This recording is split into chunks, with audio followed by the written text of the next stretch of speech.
Buenos días, les doy la más cordial bienvenida al seminario Relaciones socioecológicas entre el consumo residencial de energía, los bosques y el manejo del espacio rural. Experiencias en Norte y Suramérica. Experiences in the North and South America. This Instituto Forestal, organismo adscrito al Ministerio de Agricultura, y la Facultad de Ciencias Forestales de la Universidad de British Columbia. Esta actividad será traducida al inglés y al español en forma simultánea, y en su pantalla pueden ver las instrucciones para seleccionar el idioma correspondiente. Para esto, deben pinchar el globo en la parte inferior de su pantalla y seleccionar el idioma en el cual desea escuchar el seminario. Welcome to the seminar, Socio-Ecological Links Between Household Energy Consumption, Forests and Farms, Experiences in North and South America. This seminar is organized by Forestry Institute and the Forestry Faculty of British Columbia University. The activity will be translated into English and Spanish simultaneously, and on your screen you can see the instructions to select the corresponding language. Click the globe at the bottom of your screen and select the language for the seminar, English or Spanish. Queremos también saludar a todos los participantes que nos acompañan hoy en esta actividad desde distintos países de Latinoamérica, Estados Unidos y Canadá. Estamos muy contentos que puedan estar hoy con nosotros participando de este seminario, y vamos a partir con las palabras de bienvenida del director ejecutivo del Instituto Forestal, señor Fernando Raga Castellanos. Muy buenos días a todas y a todos, sean muy bienvenidos. En el marco de las actividades de investigación of research activities carried out by the forestry industry, we have established a very close relationship with the Faculty of Forestry Activities from British Columbia in Canada. This seminar emerges from such collaboration, and the purpose visibilizar un tema que es común a muchos países de Latinoamérica, como es el abastecimiento residencial de energía y sus impactos sobre la salud humana y el estado de los bosques. La importancia de la leña, el carbón vegetal y los combustibles derivados de la madera en el mundo es enorme. De hecho, se estima que unos 2.000 millones de toneladas, o sea, el 50% de toda la madera que se cosecha anualmente en el mundo, se utiliza con fines energéticos, en especial en países en vía de desarrollo. En Chile, estos combustibles satisfacen el 25% de la energía primaria, utilizándose para cocinar, especialmente en áreas rurales, y para calefacción en el centro y el sur del país. Los biocombustibles derivados del bosque son considerados carbono neutrales, lo que los valida en un mundo necesitado de reducir sus emisiones de CO2, y en general constituyen alternativas de bajo costo, lo que los hace ser demandados por los segmentos de menores recursos. Su uso, por otra parte, reviste variadas aristas que considerar, como evitar que se generen a partir de prácticas no sustentables de los bosques, promover su adecuada utilización para evitar contaminaciones por partículas y favorecer sistemas de combustión más eficientes para rescatar de mejor forma el potencial energético de los recursos. Los desafíos que surgen a partir de la publicación del último informe del Panel Intergubernamental de Cambio Climático, recientemente publicado, nos llama a promover una transición energética carbono neutral, que sea capaz de abordar tanto la dimensión ambiental como social del abastecimiento de energía, en especial en un escenario socioeconómico post-pandemia. Esto implica diseñar políticas graduales que permitan, en primer lugar, hacer más limpio y eficiente el uso de los combustibles derivados de la madera, mientras avanzamos hacia fuentes de energía más modernas. Esto sin olvidar la funcionalidad que representan hoy para los sectores de la sociedad más postergados y los requerimientos que esto plantea para su posible reemplazo. En esta primera jornada, el doctor Serifi nos hablará sobre los mitos y realidades del consumo de leña en el mundo. Posteriormente, la doctora Cardoso se referirá al acceso y el consumo residencial de energía en la Patagonia Argentina, mientras el doctor Gould hablará de la experiencia ecuatoriana en relación a los subsidios al gas licuado y sus impactos en la calidad de vida de las familias. Finalmente, el doctor Reyes profundizará en la relación que existe entre la producción de leña, la generación de ingresos extraprediales y el estado del bosque nativo en el sur de Chile. Agradecemos la participación de nuestros relatores y la concurrencia de todos ustedes. Esperamos que esta jornada sea del mayor provecho e interés para todos. Muchas gracias. Muchas gracias, director, por sus palabras. Antes de empezar con las presentaciones, les comento que luego de cada bloque de charlas tendremos espacio para preguntas. Pueden hacer sus consultas a través del chat y luego estas serán leídas a cada uno de los expositores. Como ya saben, tendremos presentaciones en inglés y en español y podrán elegir en qué idioma escucharlas con el icono de globo en la parte inferior de su pantalla.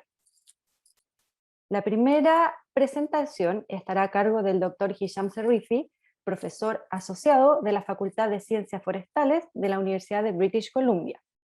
Su investigación se orienta a la intersección de la tecnología, la energía y el medio ambiente. Buena parte de sus estudios se enfocan en la difusión de nuevas tecnologías, perspectivas socioecológicas para entender el uso del suelo y la energía y las implicancias sociales y ambientales de la política pública. Hola, mi nombre es Hisham Serifi, soy profesor asociado de gestión de recursos forestales en la UBC de Columbia Británica, Canadá. Es un gusto para mí dar esta presentación como parte del seminario conjunto de InfoUBC acerca de vínculos socioecológicos entre energía de los hogares, bosques y predios. Quería dar una perspectiva global acerca de algunos asuntos en una charla que le titulé Personas, leña y bosques. Estos mitos son bastante antiguos y persisten dentro del campo. Antes de hacer eso, quiero dar una perspectiva global acerca de las personas, los combustibles derivados de la madera y los bosques. Este seminario está enfocado en Latinoamérica principalmente y la escala global del uso de la biomasa para energía de los hogares. Globalmente, 2.500 millones de personas dependen de la biomasa para necesidades de cocina, calefacción, principalmente cocina, pero la calefacción es un aspecto que muchas veces se ignora. Hablamos acerca de este acceso universal a una cocina limpia, pero podríamos hablar acerca del acceso universal a la calefacción limpia. De hecho, en el ODS 7, de hecho, se trata de acceso a los recursos modernos en general. Entonces, la calefacción es parte de eso, pero muchas veces en este contexto en particular se relega solamente para hablar acerca de cocina. Pero ¿por qué nos importa acerca de este acceso universal para estos servicios energéticos limpios y modernos para cocina y calefacción? No voy a entrar en detalles en esto, pero esto solamente para darles algo de contexto y perspectiva. Lo primero, impactos de salud debido a la contaminación atmosférica. Los números suben y bajan por las diferencias que existen en las metodologías y los datos que se están actualizando, pero podríamos decir más o menos 1 millón de personas al año mueren de manera prematura por la contaminación atmosférica que ocurre en el hogar como resultado de quemar combustibles sólidos dentro del hogar. Y eso es una carga de salud bastante importante. En algunos casos, para algunas personas, podría ser el factor de riesgo número 1 para algunas personas para una serie de enfermedades. Segundo, con respecto a los impactos en igualdad de género, en recopilación y uso de combustible derivado de la madera. No es universal, pero las mujeres son por lo general ocupan tiempo y dedican tiempo para recolectar madera, lo que puede ser bastante agotador desde un punto de vista laboral, y ellas son las que por lo general ocupan estos combustibles en gran proximidad a las cocinas y recibiendo así los impactos de salud que empiezan a jugarles en contra. Y también, al mismo tiempo, quizás podrían haber disparidades dentro del hogar en la toma de decisiones para poder avanzar a otros tipos de fuentes energéticas. Obviamente hay impactos medioambientales locales, vamos a llegar unos minutos en esos, y también impactos medioambientales globales, debido tanto a las emisiones directamente viniendo de las cocinillas, por ejemplo, el carbono negro, pero también debido a preguntas con respecto a la recolección de biomasa y el impacto que tiene. Para dar un poco de escala, esto es de la Agencia Energética Internacional, informe del 2017, y podemos ver acá que la proporción de la población y el número de personas que depende de la biomasa para cocinar por región en el 2015, más o menos 1.000 millones de personas en África subsahariana, otros tantos en partes subdesarrolladas de Asia, en India también es importante. En India existe el programa Ujjwala, que es un programa de promoción de GLP para los hogares de menores ingresos, pero eso no significa que la gente se aleje de la biomasa. Obviamente suplanta algún consumo de biomasa, pero no es un cambio completo a gas licuado, como una fuente limpia de calor para cocinar. Y en Latinoamérica, relativamente es una proporción bastante reducida de la población. Menos del 20% son los que dependen de la biomasa para cocinar, pero es un número significativo de personas. Obviamente, en lugares como por ejemplo en el sur de Chile, obviamente muchas personas dependen para calefacción de la biomasa. Hay un énfasis en la cocina en la literatura, pero no hay tanto énfasis en la calefacción, lo que es bastante problemático para nosotros. En algunos casos hay un gran problema, porque a medida que los programas empiezan a funcionar, para poder alejarnos en particular de maneras mejoradas de quemar biomasa, el crecimiento de la población también está ocurriendo de manera simultánea, por lo que vemos desde el 2015, desde 2000 a 2015, el número de personas que dependen de biomasa como es más o menos el mismo, debido a que ha habido un crecimiento de la población que ha equilibrado esto a medida que la gente tiene acceso a estos servicios energéticos modernos. Por el crecimiento poblacional en general, el porcentaje ha cambiado, obviamente, pero el número se ha quedado bastante igual. Quiero hablar acerca de combustibles derivados de la madera, acerca que quiero hablar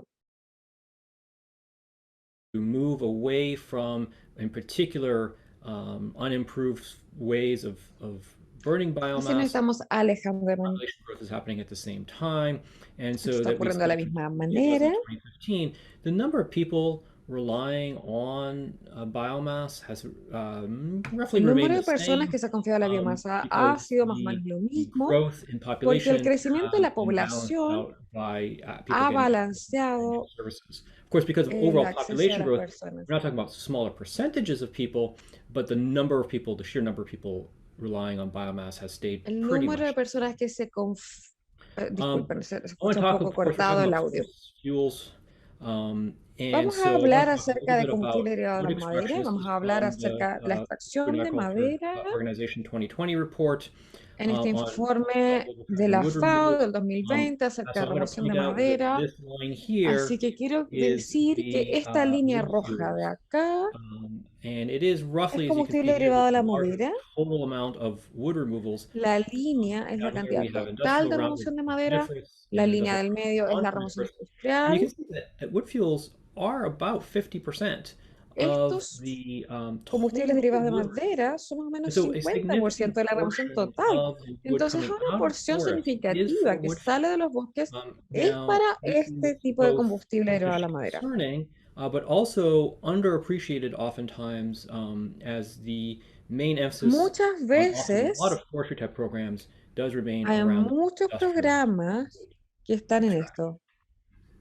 So this leads us to sort of a common Esto nos fuel lleva forest message, right? a un mensaje That común if we use more de biomass bosques y and is combustibles derivados growing, de we're madera. going Si to get ocupamos la more biomasa in a minute, y then the seguimos forest is creciendo being como used población, insufficiently. Now, a common metric se for está this usando de is manera something no called the sostenible. La métrica fraction común non-renewable es la biomass. fracción de la Used to capture biomasa no carbon credits, renovable. used as a proxy for Esto es forest lo que se impacts. ocupa como un The proxy common para message often impactos y has el been método that muchas veces home ha biomass sido use que equals este uso deforestation and often also significa includes deforestación y climate también change. lleva al cambio Now climático. you can see this, the Y ahora sustainable podemos wood ver harvesting in the map here que done acá by Rob Bayless and colleagues quite a un, while algo ago, que se ve de sus where the colegas, un shaded parts estudio, here en esta are parte related to the sombrada, percentage, the es un fraction porcentaje non-renewable de la biomass extracción de biomasa no from wood fuel renovable, harvesting, and you can see a number of y hotspots. acá And podemos there's ver nothing los puntos wrong with candentes, y no hay this nada metric. It's malo actually a very useful con metric. esta métrica, es bastante And útil, de hecho. Bayless and his colleagues have done a really good Él y job sus of colegas han hecho un muy buen this out. trabajo